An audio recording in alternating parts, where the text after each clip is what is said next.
Welcome to the Friday Dispatch podcast. I'm your host, Sarah Isger, joined by Steve Hayes and Tom Joscelyn, author of the Dispatch newsletter, Vital Interests, which you can subscribe to on our website, thedispatch.com. He joins us today to talk about September 11th, 19 years later.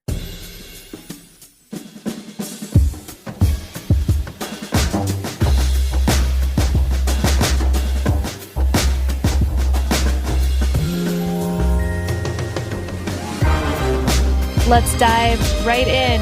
Tom, it is the 19th anniversary of September 11th, and you go on Twitter or on any news site, and it's interesting to remember not just what happened that day, but some of the stories that came out after, and just some of the emotion that happened that day for all of us. And, maybe the easiest place to start is, where were you? Actually, I was working as an economist, helping to run some very large research projects at the time. And to be clear, I have no personal stake in the events of 9/11. I didn't know any of the victims or anything like that. But our sister company was, in fact, wiped out in one of the World Trade Centers. And I ended up taking up some of the work of people who were lost that day very briefly. I don't want to say that had any emotional impact on me. I don't think it really did, but I did absolutely, after that day, become obsessed with trying to understand sort of what happened, and in particular al-Qaeda and how al-Qaeda operates, and it's sort of an obsession that's stuck with me all these years. Steve, where were you? I was at my house on Capitol Hill, and was preparing to go to Capitol Hill. Laura Bush was doing a hearing on Capitol Hill on education policy, and I was preparing to go cover that, and heard about the first plane hitting, and flipped on the TV and watched the second plane hit, and then scrambled. Then it was a scramble. I had to get to the Weekly Standard offices. My brother was working at the World Bank at the time, and there was lots of early speculation that what was targeted were, pillars of the world economy. So lots of people thought, at least in those first couple hours, that the World Bank was a target, or a possible target. So couldn't get a hold of my brother for the entire day, basically. And then finally met up with him late in the afternoon, very frustrated that he hadn't gotten a hold of me in the meantime. And I think I, punched him and then gave him a huge hug. Where were you? So I was at home because I was in college and we were on the quarter system, so we hadn't started school yet. And so I was obviously sleeping in because I was, college age. And I remember hearing my mother's voice and her saying, Sarah, you need to wake up and come downstairs. And the way she said it, I assumed my grandmother had died. Yeah. And, it was like that tone, your parents have a tone when, like, basically when a grandparent has died, like there's a very specific tone that your parents take. And so, I got up without complaint, and I came downstairs sort of, I loved my grandmother very much. And the TV was on, and she said, your dad told me I needed to call and wake you up and have you come down and watch this. And that was before the towers had fallen, but after both planes had hit. And I just didn't move from the TV for 48 hours. Yeah. I mean, they shut down Houston. They had F-15s flying over the oil refineries that you could hear and stuff. But it was a interesting age, I think, for 9/11 to happen, because as a college student, I had sort of just left the umbrella of my parents' protection, both sort of, literally, but also metaphorically. And so, your first time sort of out in the world, to feel like the world is falling apart that day, and that the world is a very scary place. I think for my generation, those sort of elder millennials, it had an enormous impact. And you see that in the people who signed up to serve, but I think you also see it in just our entire cohort of that generation's attitude towards politics and nonprofit work and a whole bunch of things that we get made fun of for. But I do think a lot of it is due to that. I mean, it was life-changing. That was the first major world-changing event of our lives. Challenger had happened, but that didn't change the world, as tragic as it was. Right. And so, I mean, you know, Tom, this started really a whole different career for you. Yeah, I mean, it did. I think it eventually did. It was one of these things where Steve knows. I started talking to Steve around 2003, sometime in 2003, and he knows I sort of had this habit on the side of doing my more than full-time work, where I was doing all this research on al-Qaeda and jihadism and sort of building up my knowledge base on these issues.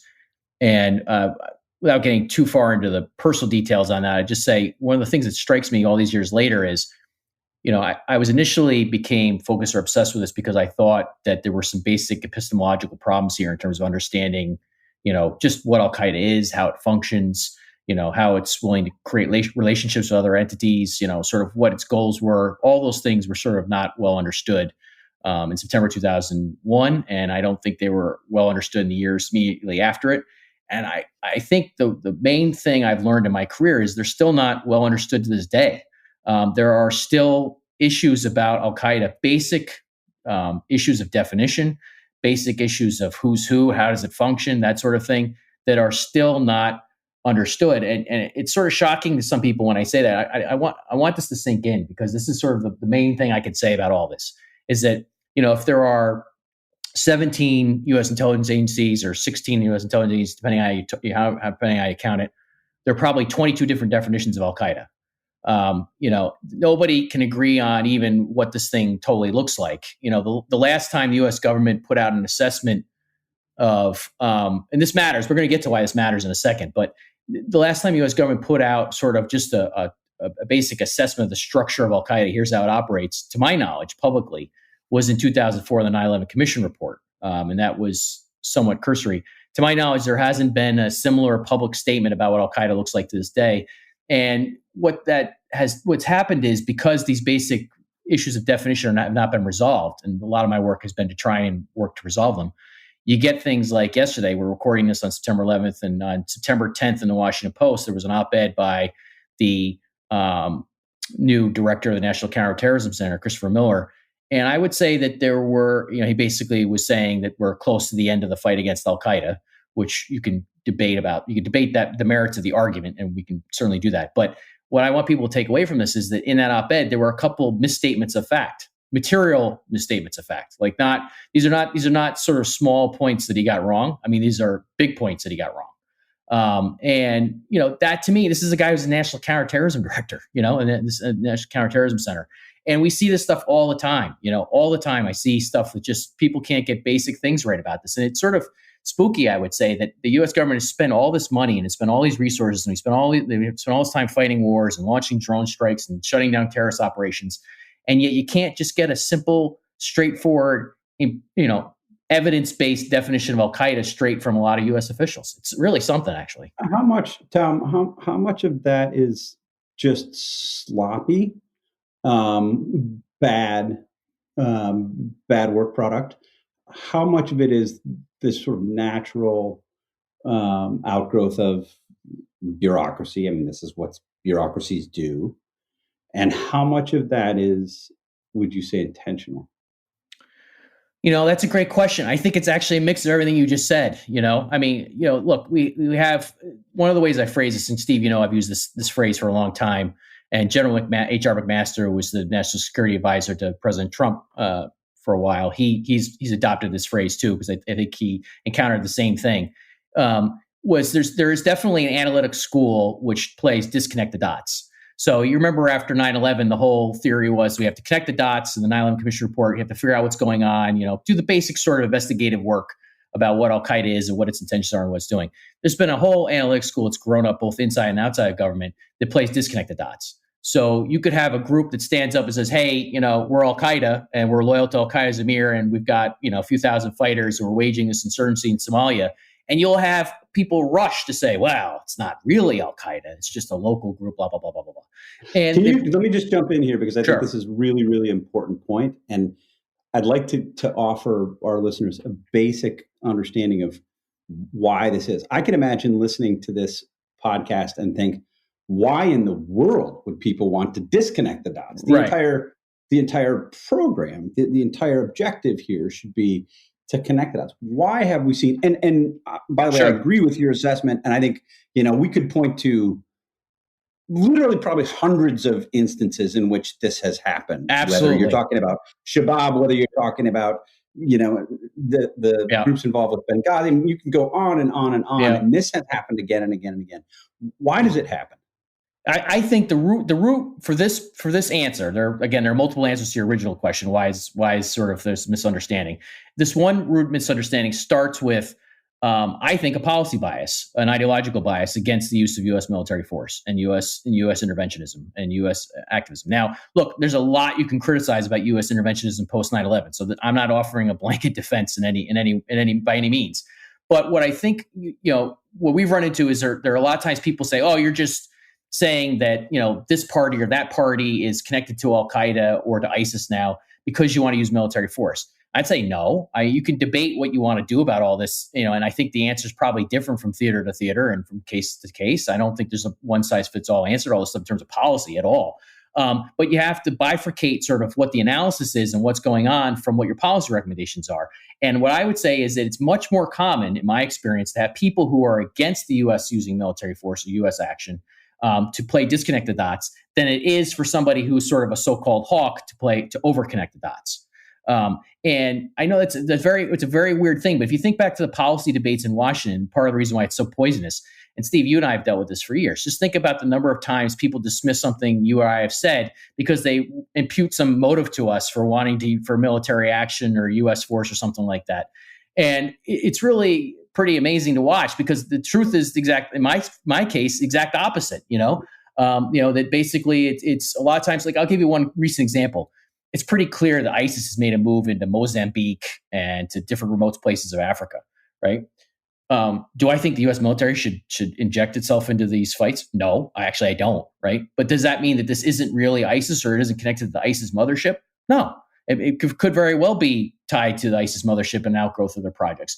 Now, with ISIS, we've seen this disconnected dot stuff a lot less than we've seen with al-Qaeda. Al-Qaeda became sort of the heart of the disconnected dots analysis because post 9/11, the use of U.S. military force in particular, especially with the Iraq War, became highly controversial. And so even when I think these people have legitimate critiques or criticisms of the actual policies that have been taken by the U.S., again, you have to bifurcate your analysis of what you see going on with what you want to do about it. And I think that too often you see basically those two things conflated. Let me push, Sarah, can I push one more question, and then I want to throw it back to you to sort of broaden the discussion. Isn't there a second explanation here? And the second explanation is if you disconnect the dots, the culpability on the intelligence operatives and analysts who miss things is far lower, right? I mean, if for instance you've got a group that's operating out of northern Afghanistan, that they can say, look, this is a local group. These are local people with local interests. They have nothing to do with al-Qaeda, maybe occasionally overlapping with the Taliban. They're not a threat to the United States. We don't need to really pay attention to them. We don't need to include them into our broad threat analysis. If that's the case, it allows the intel analysts, whether you're talking about folks at the State Department, whether you're talking about folks in the Defense Intelligence Agency, at the CIA, to sort of throw up their hands and say, this should not be our focus. This doesn't present a threat. Yeah, I think it provides a convenient out for certain policymakers and certain analysts and certain people, for sure. I'll give you one example on this from history. So, al-Qaeda in Islamic Maghreb is one of the things. Let's take one quick step back here for a second. So we're recording this on the anniversary of 9/11, and of course, if you told me on September 12th that we wouldn't have another big attack like 9/11 inside the U.S., I probably would have been surprised. I think there were a lot of threats coming our way, and a lot of threats were stopped. And there's a whole new book that needs to be written about just that, like what were the serious plots that were thwarted. I think that needs more scrutiny because I think a number of serious plots were thwarted. And so that's a major achievement for the national security bureaucracy and people involved. Although there are inefficiencies and all sorts of problems. By the same token, the jihadi insurgency has spread. And why is that? Well, I think what people don't realize is that, we as Americans look at 9/11 through the lens of 9/11 itself, through those attacks, and that's understandable. But that was not and what many Americans and many analysts assumed was that was Osama bin Laden and al-Qaeda's singular focus. Like all they wanted to do is really strike the U.S. And that's not true. They have their literature before 9/11, immediately after 9/11, and now this many years, 19 years later, sets forth their theory of the world. Their theory of the world was they needed to hit the U.S. as one step out of a number of steps in order to sort of slowly acquire power in the Muslim majority countries, because they thought that America was the thing that was propping up all these dictatorships and anti-Islamic sort of parties that basically were keeping them from seizing power, whether it be in Saudi Arabia or Egypt or anywhere else. Now, there's a lot of reasons why that theory of the world doesn't make sense. By the way, it isn't true, but that was their theory of the world. And the bottom line observation from that is what they were focused on, what al-Qaeda was focused on right from the beginning, was seizing power in these countries and trying to wage insurgencies to topple these governments. That was always their focus. That's always what they wanted to do. And so people forget, for example, that immediately after 9/11, in the months after 9/11, al-Qaeda tried to launch an insurgency in Saudi Arabia. They wanted to overthrow the Saudi royals. Now, I'm not holding any brief for the Saudi royals, trust me.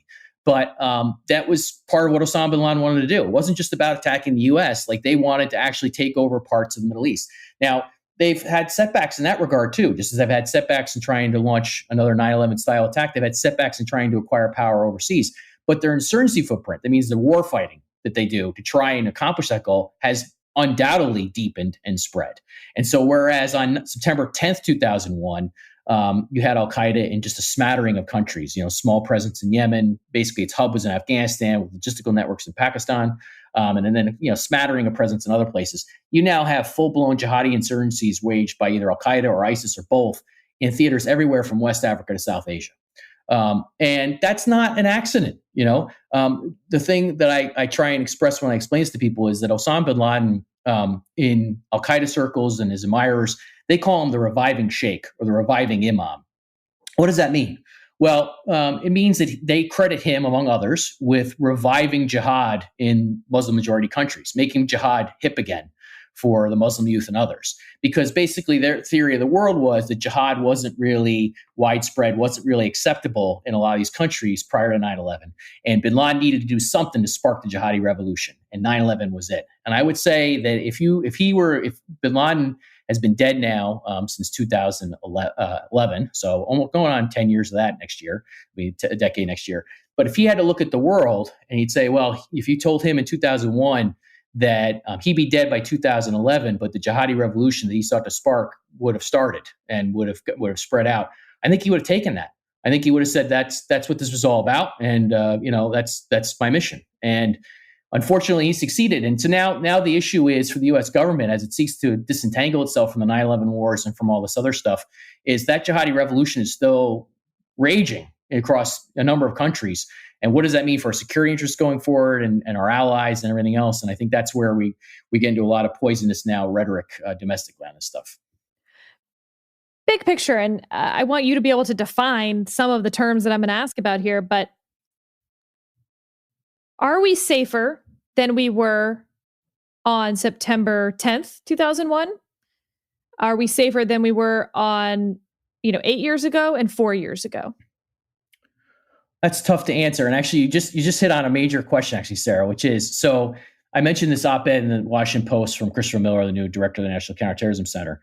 And he said that al-Qaeda is incapable of waging a large-scale attack now.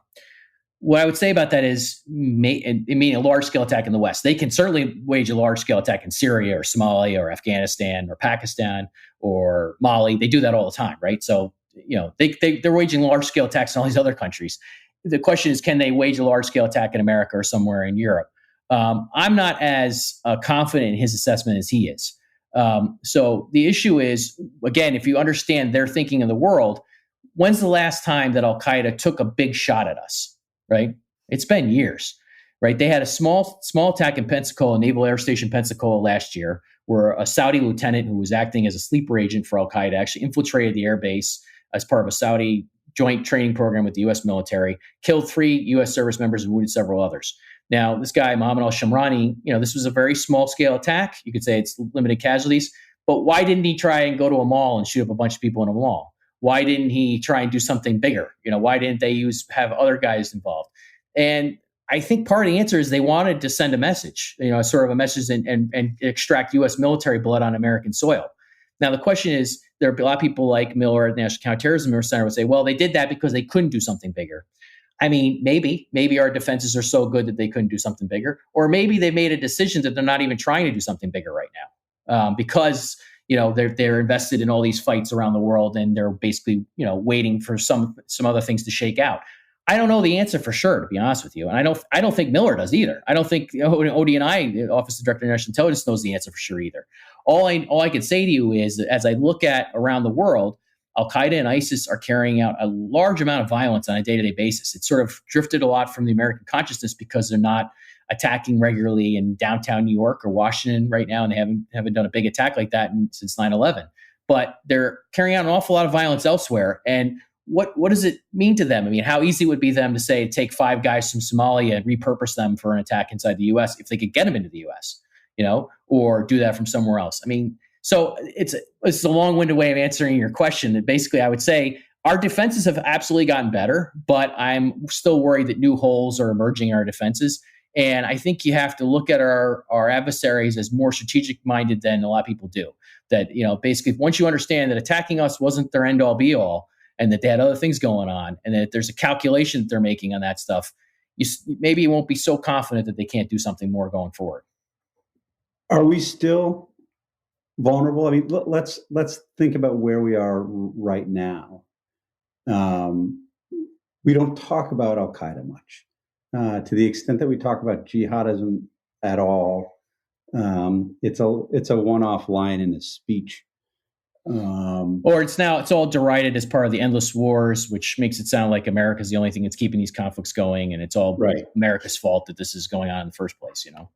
Well, and you have President Trump making an argument that he's going to end the endless wars. He announced the other day, his administration announced the other day that we were reducing our remaining troops in Iraq by not quite half, I think from 5,200 to 3,000.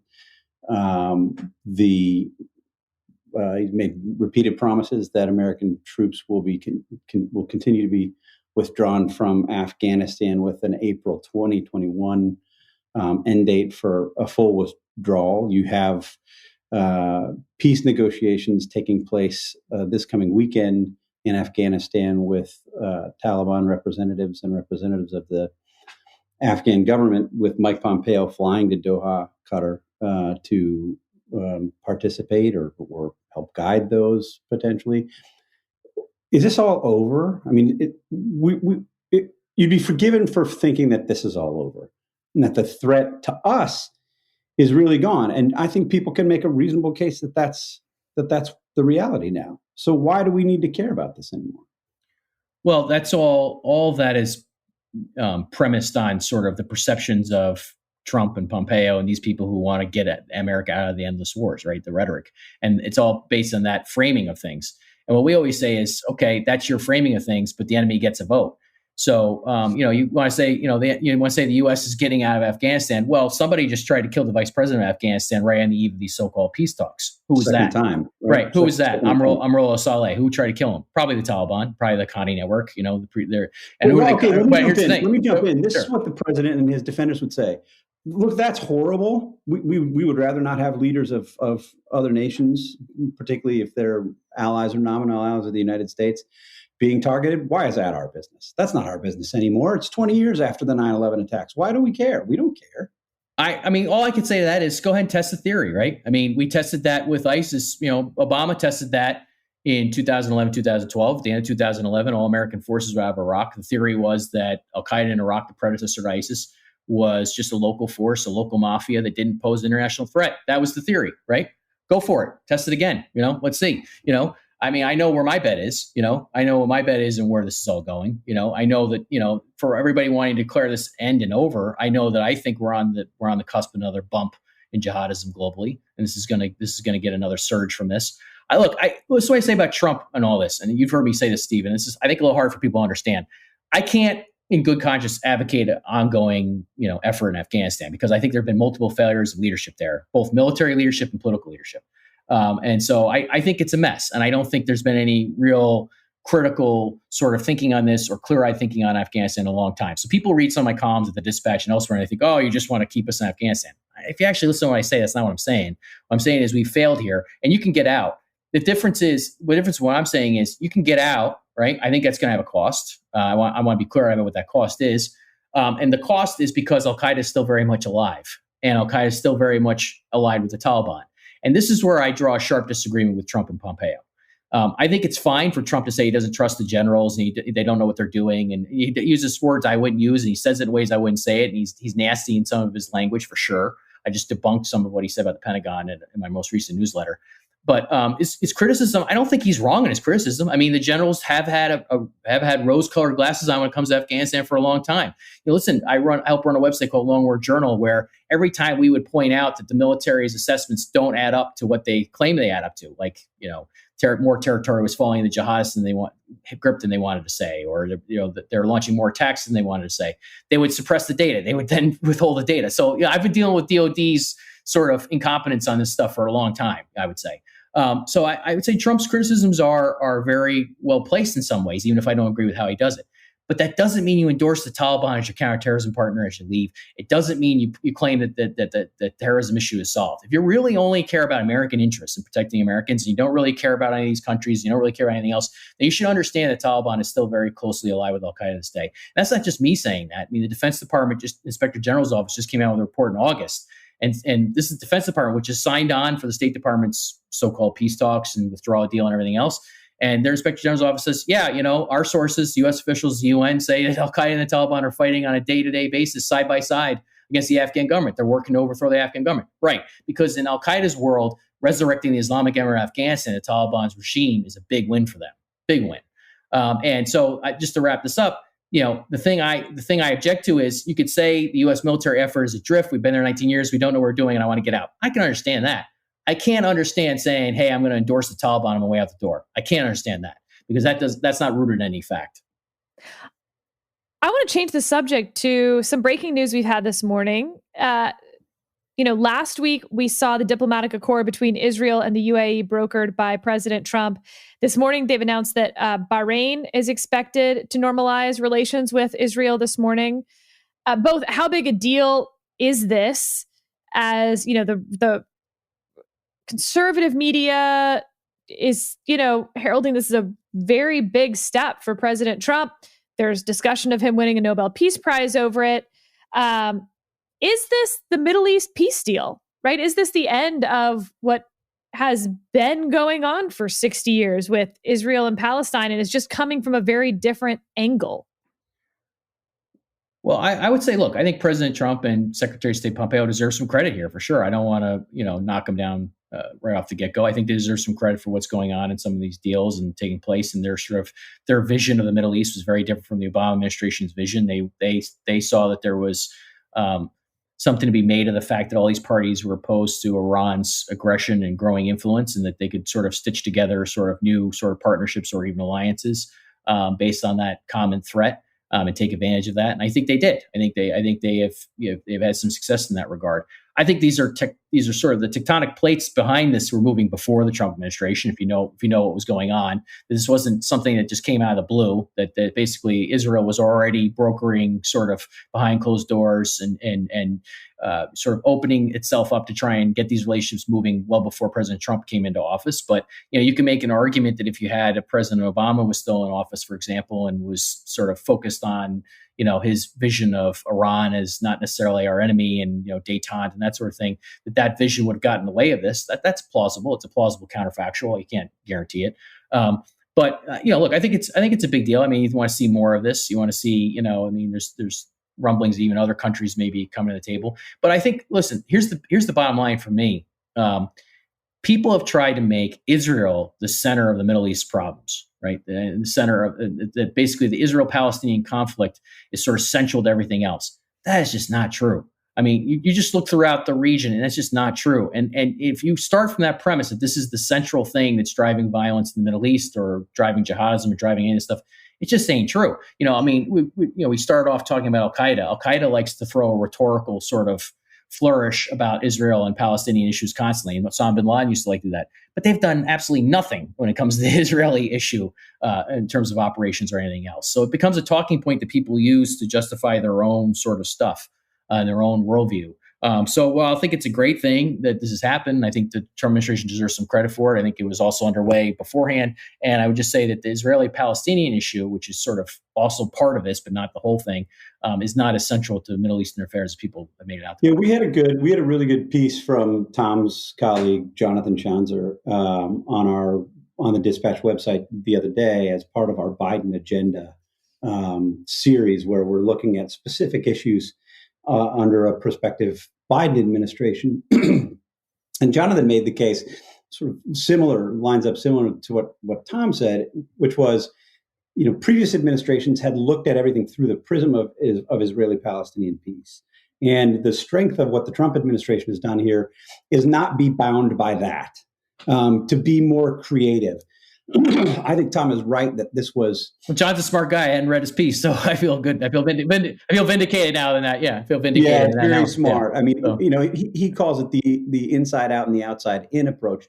And in effect, what he said was, administration after administration after administration bought the kind of hardened, I would say, brittle foreign policy conventional wisdom that everything was about Israel-Palestinian accord, Israel-Palestinian peace, and unless you address that, none of this other stuff was possible. And you did have people, I would say mostly on the innovative foreign policy right, saying, no, that's not the case. There are many different ways that we can get at that. Some of them have found jobs in the Trump administration have been making this case internally, and it happens to coincide, A, with what Israel wanted to do under Benjamin Netanyahu, and B, a complement to the policy of isolating Iran. So this, I think, was a smart sort of, I don't even know what the proper analogy would be. The Trump administration was smart not to try to redirect these discussions back into the old paradigm and kind of embrace what we've seen. How far will it go? It's hard to know, but I do think they deserve credit for not, going along with the foreign policy conventional wisdom on this and being willing to be open and innovate. Steve, I'm curious what you think are the percentage chances that Trump gets the Nobel Prize. Slim. I would say slim. He, should he? Maybe anybody can. Question. Look, I mean, I don't, honestly, I'm not an expert on how the Nobel Prize Committee makes its determinations. And certainly I think there are lots of other ways in which he has disrupted peace rather than advanced peace.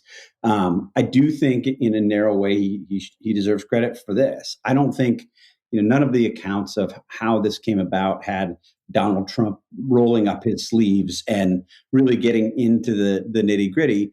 But that's not necessarily the job of the president. Nobody was more involved in the details of this than Jimmy Carter was. He wanted to do this decades ago, and Donald Trump is not a details guy. He didn't want to do this. But I do think, look, the Palestinian Authority, the Palestinians broadly, we had seen kind of growing and unavoidable corruption, and the United States, in trying to forge these peace deals, had to make all of these accommodations again and again and again for corrupt Palestinians. And then you had further sort of deeper schisms between the various factions among Palestinians that we tried to navigate, and none of it worked. It always went backwards. I do think he deserves credit for, again, not being stuck in that old paradigm. Remember, people were sort of doing the Chicken Little act on moving the embassy to Jerusalem under Donald Trump. You can't do any of that. You can't do that. People will, the streets will be aflame and whatnot. And none of it happened. And I think that's, again, Donald Trump is sort of stubborn. He can be dogmatic. He's not going to be sort of bullied by people who are making those claims. I don't think that the success that we've seen comes from his deep and long thought about how to advance peace in the Middle East, but that doesn't take away from the fact that I think these are very positive developments. If I were voting to give him the Nobel Peace Prize, and I were looking at the broad landscape and taking into account where we are elsewhere in the world, thinking of North Korea, thinking of Russia, no, he would not get my vote for the Nobel Peace Prize. But I think on this narrow issue, he and his administration deserve credit. Tom, any additional thoughts on the Nobel? I don't put much stock in the Nobel one way or the other. If you heard me through the years, I have a very dim view of the Western elite. It's just sort of another example of that. I would say that if President Trump were a lefty, if he were a Democrat, not a Republican, and had sort of the left-wing sort of establishment behind him, then his chances of getting a Nobel Prize would probably be pretty high. Barack Obama got a Nobel I was just going to say that. For being Barack Obama. Rhetoric. We've got right? Barack Obama got it for rhetoric. Yeah. I mean, basically, I think that's essentially what you would see here. And that's actually that's sort of, that's part of what's driving Trumpism, in my view, is sort of a reaction to sort of all that sort of, establishmentarianism, which I agree with some of that rejection of it, by the way. So. All right, last topic, election security. We're, roughly 50 days out from the election. Mail ballots have already gone out in North Carolina. What are the biggest threats? What are the fakest threats, if you will, Tom? Foreign interference-wise, obviously. Yeah, I don't know. I think, I've heard something similar to what I think Steve has heard about this, that some of the actors that are out there could potentially do more to disrupt our elections. And it's basically a choice of whether or not they will or not, in particular, the Chinese Communist Party. I think the Russians could do more to harm us than they have. I'm a little probably more skeptical than a lot of people about the efficacy of what Russia's done. I try and think in terms of, not because I have any preconceived bias one way or another on it. I don't really care what the answer is, but I think that, you look at the sort of breathless coverage on Russia over the last several years, and there's been so much over reporting on this that it sort of makes me skeptical now. Anytime I hear it brought up, like, well, doesn't mean that there isn't a story there. I think there is a story there, but I want to hear specifically what, in particular, Russia is accused of doing, and then what's the chain of evidence to showing an impact that something actually came about from it. Because I think that those steps are oftentimes sort of overlooked. Like I did a piece in a newsletter. I was just very narrowly looking at these websites that were brought up in a State Department report on Russian disinformation. And basically my conclusion was, look, I think that the stuff that was cited in that report, which wasn't specific to the election, was just sort of in general disinformation online. I think that basically those websites cater to cranks and conspiracy theorists that are going to exist whether or not Russia is sponsoring their websites or not. How effective is that stuff in terms of tilting American opinion? I find it dubious to say it's having a big impact. Like, I don't think the New York Times is running a 9/11 truther story on the front page tomorrow. And a lot of that stuff is 9/11 trutherism. But does that mean that it's not having zero impact? No, I wouldn't say it's not having any impact. That's just one example. Like overall, I think the media is so sort of focused on now anything that comes from the Russian sphere, that there'll be more criticism and skepticism of anything that even has a mild Russian taint to it now, that it won't make much of an impact in the mainstream media. There'll probably be more reporting about how bad it is that Russia tried to do this than Russia getting away with something. But I think to tie up this long-winded answer, I think there probably is more that China and other actors can do, maybe even Russia, in terms of technology and other things going forward here in the remaining weeks. And the question is whether or not they choose to do so. I don't know if that's right with what we heard, Steve. I think some similar, right? Yeah, two big developments overnight. I mean, I think, and pretty significant. One, the Treasury designating Andrei Derkach as a Russian agent. This is somebody who was working with Rudy Giuliani to distribute, disseminate, expand, so disinformation about Ukraine and particularly Hunter and Joe Biden. The guy is a bullshit artist, and Giuliani and others were amplifying his claims, hoping to have them catch on in the U.S. media. The U.S. And by the way, I was a senior counterterrorism advisor to Mayor Giuliani in the 2008 presidential campaign, and I disclaim all this. So I have absolutely zero to do with any of this. I have zero to do with him since 2008. So, but yeah, exactly. Go ahead. It's a great irony given I think the incredible leadership he showed on 9/11, 19 years ago today, and in the days and weeks that followed, and what sort of an unhinged conspiracy monger he's become since then. I think that's a significant designation. You had senior Trump administration officials commending Treasury. Steve Mnuchin, Treasury Secretary, went out and made a statement about how important this was. There were other designations as well. The Mike Pompeo, Secretary of State, talked about how significant it was that Derkach was designated, and that his attempts to meddle were thwarted or publicly acknowledged. And I think you sort of can't put too fine a point on this. This guy, the designation said he has been, in effect, a Russian asset for the past decade. Yeah. So what Treasury is saying is, while Rudy Giuliani is meeting with this guy and doing so openly, by the way, they're photographed together.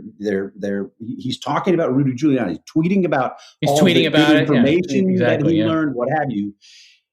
He was doing this with somebody who Treasury is saying was a Russian asset. That's a significant development in my mind. The second significant, it doesn't take much connecting of the dots there, right? I mean, it's right, like you say, it's right out, zero. It's right in the open. Yeah, it's right in your face. Yeah, exactly. Yeah. I agree with that. Yeah. The second significant development, I think, relates to China. You had Microsoft come out with a statement about what they've seen from foreign actors attempting to infiltrate the accounts of a variety of institutions and individuals here in the United States connected to our politics. There have been think tanks and state-based organizations, senior leaders, government officials, campaign officials, what have you. And the headline in the New York Times today focused on the Russia attempts to meddle there. I think the more significant story in this one is China. And Tom is right. I mean, the way that this has been described to me in the past is China has capabilities that far outstrip what Russia can do. Russia has been much more willing to be aggressive about it. Russia doesn't really shy away from the fact that it's meddling or attempting to meddle, and it likes to be seen as someone giving the United States fits. China would much prefer to do this in the dark and not be called on it, not have fingerprints, not be obvious, avoid attribution, particularly from the U.S. government. If I can add one just to further your distinction there, I think the way I understand it, and maybe this is only a partial understanding, Russia is willing to basically meddle in terms of spreading disinformation, misinformation, having bad actors sort of whisper in people's ears, that kind of thing, and do some meddling online with social media and that sort of thing, but seems to not have drawn a line, not gone for sort of a direct attack on the election system, like electronics, voting machines, that sort of thing. I'm not sure the same can be said with the Chinese in terms of capacity and capability. I think they have the capability. I'm not saying they made a decision to, but they have the capability of more directly interfering in the election in a way that really screws things up. I mean, can you imagine? And again, I'm not saying they made a decision, but can you imagine in a close contest where all of a sudden the machine, the computers that are counting votes in Florida, let's say, or somewhere else where the election may be close, are all screwy and they're misreporting stuff and they're all over the place and there's real big time hacking going on? I mean, that would send this country into a tailspin. You know, I can imagone that. Yes, well, that's you do. You may remember something along the lines of history along those lines. You know, but the difference is that was a little bit of incompetence, really, in terms of how to count votes. Where this would be more a direct, a direct. The other interesting development as it relates to China, and I think the New York Times, just tremendous respect for David Sanger's work on cyber attacks, cyber as a weapon generally. I think he's done good work. I think I mentioned on this podcast a couple of weeks ago that I was reading his very scary book, The Perfect Weapon. I highly recommend it. He wrote a piece overnight for the New York Times that described some of this. And what Microsoft reported is in tension with what we had gotten publicly in our public discussion about what the three main actors in this space have been doing and why they've been doing it. Remember, there was a briefing on August 7th from William Evanina, who's the lead on this for the U.S. government. And he said, in effect, it's Iran, Russia, China who are attempting to mess with us. And basically, Russia would like to see Donald Trump reelected in Iran, and China would like to see Joe Biden reelected. And their attempts to meddle roughly follow those objectives. Interestingly, what Microsoft saw, I didn't know. Look, I didn't buy that analysis initially. And the people I talked to right away about it, I asked them, I said, why is it that China would so prefer to have Joe Biden elected to serve as the next president, when I think China's made some pretty great headway? And if you look at from a geopolitical perspective, where the United States is, the instability that we're seeing, the challenges that we're seeing, the dissolving alliances that we're seeing, wouldn't there be a case that China would rather see Donald Trump for another 4 years if they thought that they could continue some of these worrying trends? And the answer I got back was China wants the United States to be weaker. They don't want something to happen quickly. They don't want something to happen overnight. They need to preserve the United States as a market. If there's too much instability, that would be bad for China. I guess I never entirely bought that, and I've had several back and forths with people who are a lot smarter about this than I am. What's interesting in what Microsoft is reporting is that China was actually attempting to mess with Biden related officials, Biden campaign people. And there was only one former Trump administration official who Microsoft could trace being attacked or being harassed by the Chinese. The way that the New York Times wrote the story was the Trump administration has been amplifying the case that, China wants Joe Biden reelected, Iran wants Joe Biden reelected, and they sort of don't talk about Russia. And certainly it's the case that the Trump administration has done that. They have blown that up. They've tried to make it a campaign issue. But the origin of that reporting, I think it's important to make out, and this is I think it's an important distinction, was with the U.S. intelligence community. So this is not the Trump administration making up out of whole cloth that China wanted Joe Biden to win. Now, as I say, they've hyped that, they've amplified it, they've tried to make a campaign issue about it. But this was the assessment from the U.S. intelligence community, that the Chinese seemed to prefer Biden. So it's not something that you can say the Trump administration has just invented out of whole cloth. I think it'll be very interesting to follow that.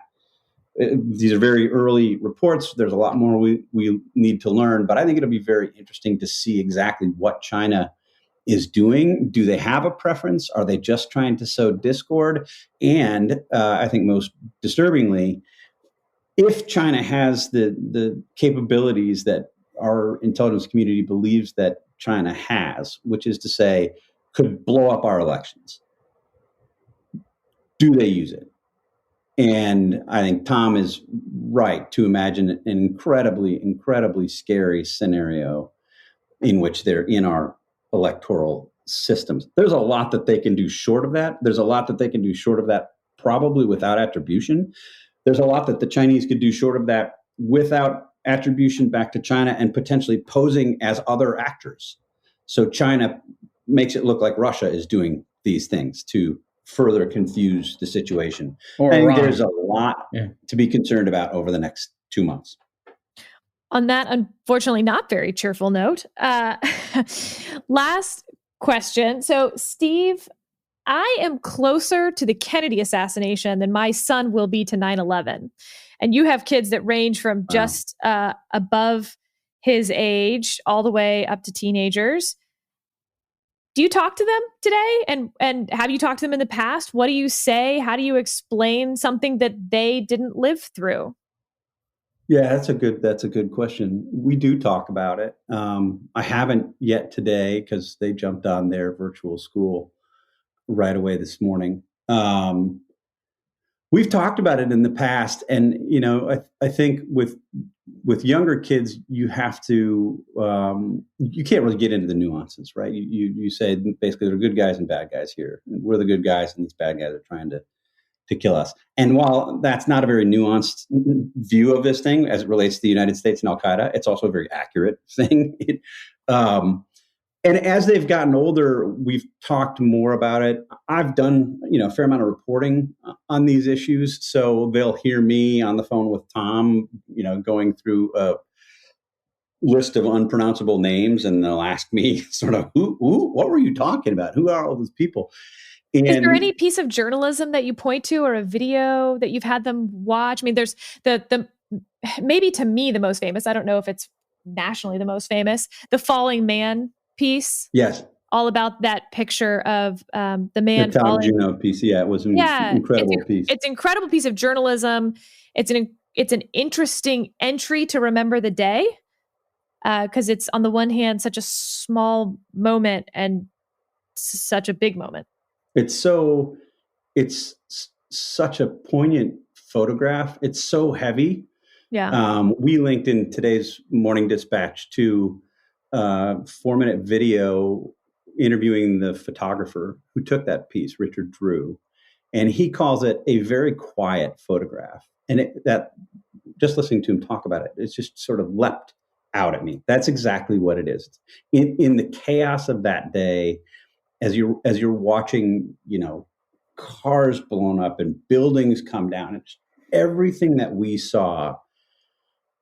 That is a very quiet photograph of a very quiet moment. But as Drew says in this video, it's one of the only times you saw somebody dying, captured, dying. And it's a heavy thing to share with kids. I haven't shared that with them or talked to them about it. But I think, when you get kids who are in their upper teens, it's worth wrestling with those issues. And that's probably as good a way to get into it as any. And the Tom Juno piece is really incredible reporting. I always read Ari Fleischer's tweets from today. He, on the minute that everything happened, will tweet what was happening for them. And it's, you start to relive it. You don't at first. Each year I don't. And then by the time we get to about now and reading those tweets and seeing all the stories, I start to have an emotional memory, not just a, mental memory. It is amazing. I've seen people, as they've talked about this and reflected on what they experienced, say that, there's a certain point, just as you're saying, Sarah, where it becomes real all over again for you. It's no longer just this distant, memory, like the Kennedy assassination. It is. I get to a certain point. I can remember exactly where I was when the first tower fell. And what's crazy is I usually am pretty quick to think of the implications of big moments. I think it took me a beat to figure out, like, oh my God, that means that thousands of people or hundreds of people just died. I didn't get it right away. And then we were at the Weekly Standard offices and we were watching this together as a group, and I watched it happen. And then, and people were, everybody had their heads in their hands and, oh my gosh. And I went back in my office. I think it took 2 full minutes. And then it just, then it hits you like a 2x4 in the face. Like, holy cow, that's what I just watched. That is absolutely, incredible. And we had, the Weekly Standard offices were sort of a buzz that day because we had some of the people who were at the White House who were, immediately began working on President Bush's speech. What do you say in a moment like this? I mean, Ari was traveling with the president and chronicled that, but you have other people who were immediately working on how the president should think about this, what the president should say about this. And some of them came to our offices. They didn't have anywhere to work. I think they started out at the Chamber of Commerce and then maybe went to the American Enterprise Institute. Some of them ended up at the Weekly Standard, and they just sat in an office and started, kept observing and started writing. And pretty soon downtown, emptied out. You were walking around downtown Washington, D.C., and people were either sort of panicked and trying to get out of downtown DC, and you had people driving up on curbs to get around the traffic. And it was, there was this obvious moment of panic. But by late afternoon, early evening, it was people were they were walking around like they were almost in a trance. Nobody could quite process the enormity of of what was happening. And that is an enduring memory. I mean, that is, as you say, I think that's a lot of people experience it like you just described, Sarah, where, you're sort of intellectually aware of it and you think about it in terms of its impact on the course of the nation and how people reacted and what's happened since, the stuff that we've been talking about, for the first 45 minutes here. But then as you pay attention as this day proceeds, you do live it again. And it's jarring. One of the conversations online today, and it's been going on for the last several months, and it's bothered me, but it's bothered me because it's become this like culture war thing about comparing deaths of 9/11 to COVID. Yeah. I just don't want any part of that conversation. No. But what I do think will be interesting, as I mentioned, like for me, 9/11 and heading to college, it was I think that for that generational age, it was just incredibly impactful. And I do think for these kids, I teach college, and when they sent them all home, I told them, I was like, I was your age when 9/11 happened. There's going to be similarities. There's going to be a ton of differences to how this affects your generation. But this will be generation defining, I think, for them. And I'm fascinated to see what that will mean for their generation. Your oldest, I think, will be part of that generation. Yeah, no question about it. I mean, it's interesting. We really haven't forced these conversations. We've made a point to talk about them because they talk about these things at school. I think it's important that they begin to appreciate the world around them and just how big the world is. You don't, on the one hand, want to kind of shatter the innocence of younger kids. On the other hand, they've got to figure these things out at one time or another. And we lived overseas in Europe for a year, so I think our kids are kind of particularly aware of how big the world is and all that it has to offer. But also, I think it's important to let them know that not everybody loves us, which is a hard lesson to teach. All right, Tom, thank you so much for joining us today and for remembering this day with us and where we have been, where we have come, where we are now. Yeah, I'll leave you with, if I can say one quick thing on your way out. Of course. So I have a 10 and 8-year-old daughters, and they sometimes stumble upon me looking at al-Qaeda's websites, in my home office, whatever else, because I monitor about 200 to 300 al-Qaeda or ISIS channels and websites every day. And what I tell them, they've gotten exposed to 9/11 at school, and I don't actually like the version of what they've been taught. But I give them some pointers about it. I say, a lot of what people will talk about is how bad 9/11 was all these years ago. All these people were killed. What I explain to them is, and they get it right away, is that what you need to understand is that, well, yeah, that happened on 9/11. Al-Qaeda kills people every day around the globe, every day. So does ISIS. And a lot of people that daddy deals with assumes that they can't kill Americans in America anymore. And I would say, I don't make that assumption. How does a 10 and 8-year-old, what do you think they're absorbing from that? They're pretty tough little girls. They get it. I mean, they bring the questions to me. So they want to know. Like this morning, my 10-year-old got up and she said, today's 9/11. I got an idea, Daddy. What if the FBI, she knows I talked to the FBI and, I've done some teaching some counterterrorism classes with the FBI in the past.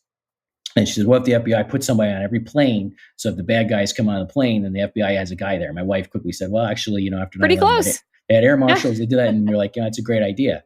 And so they like to come up with different ideas. And the little one, my 8-year-old, who I think has the potential to become the tyrant who takes over the American Republic after it falls and turns it into her own little empire, the little empress. She has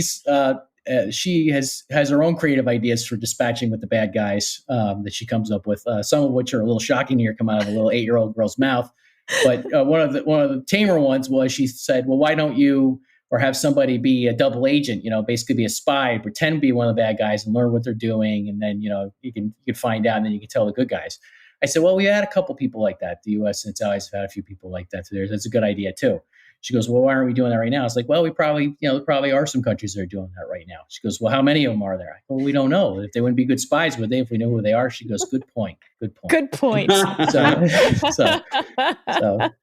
So it sounds like she's ready to watch the Americans, and we'll just get her trained up on our side. It sounds like it's important to keep her on our side.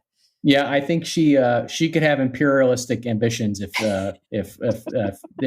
no parents didn't attend to her sort of or her emotions, So good thing she has you. Yeah. All right, listeners, thank you for joining us. We will see you again next week.